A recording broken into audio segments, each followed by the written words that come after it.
ఫిబ్రవరి 13కు ఉన్న ప్రత్యేకత మీకు తెలుసా? ఆ రోజు సాక్షాత్తు మహావిష్ణువు, లక్ష్మీదేవి అనుగ్రహంతో పాటు సరస్వతీదేవి అనుగ్రహం కూడా పొందే రోజు. ఈ రోజు నేను చెప్పబోయే ఈ 4 పనులు చేశారంటే మీ లైఫే అద్భుతంగా మారుతుంది. చాలా శక్తివంతమైన రోజు ఇది. ఈ రోజు అస్సలు మిస్ అవ్వకండి.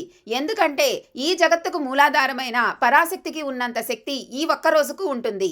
ఈ రోజు మీరు ఏమి కోరుకున్నా, అది ఎటువంటి ధర్మబద్ధమైన కోరిక అయినా లక్ష్మీ సరస్వతీదేవిని భక్తి శ్రద్ధలతో అడిగితే అది 100కి 100 పాళ్ళు ఖచ్చితంగా నెరవేరుతుంది.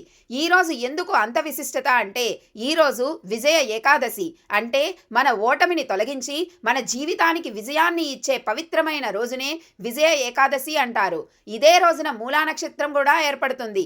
లక్ష్మీదేవికి ఇష్టమైన శుక్రవారం రోజున విజయ ఏకాదశి, మూలా నక్షత్రం రావడం వల్ల శ్రీ మహావిష్ణువు అనుగ్రహ కటాక్షంతో ఐశ్వర్యాన్ని ప్రసాదించే లక్ష్మీదేవి, జ్ఞానాన్ని అనుగ్రహించే సరస్వతీదేవి కలిసే దివ్య యోగం. అటువంటి మహోన్నతమైన ఈ రోజున మీరు మనస్ఫూర్తిగా ఏమి కోరుకున్నా అది ఖచ్చితంగా నెరవేరుతుంది. ఈ రోజు మీరు ఏం చేయాలో తెలుసుకునే ముందు కామెంట్ సెక్షన్లో ఓం సరస్వతీ నమః అని కామెంట్ చేయండి. వసంత పంచమి ఎంత ప్రత్యేకమైనదో ఈ మూలా నక్షత్రం విజయ ఏకాదశి కూడా అంతే ప్రత్యేకమైనది.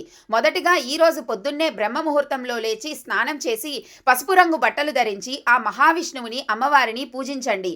రెండవది, ఈ రోజు విద్యార్థులు సరస్వతీదేవి గుడికి వెళ్ళి అమ్మవారిని దర్శించుకొని దీపారాధన చేయడం వల్ల విద్యలో రాణింపు, మేధాశక్తి, జ్ఞానం, వృద్ధి కలుగుతాయి.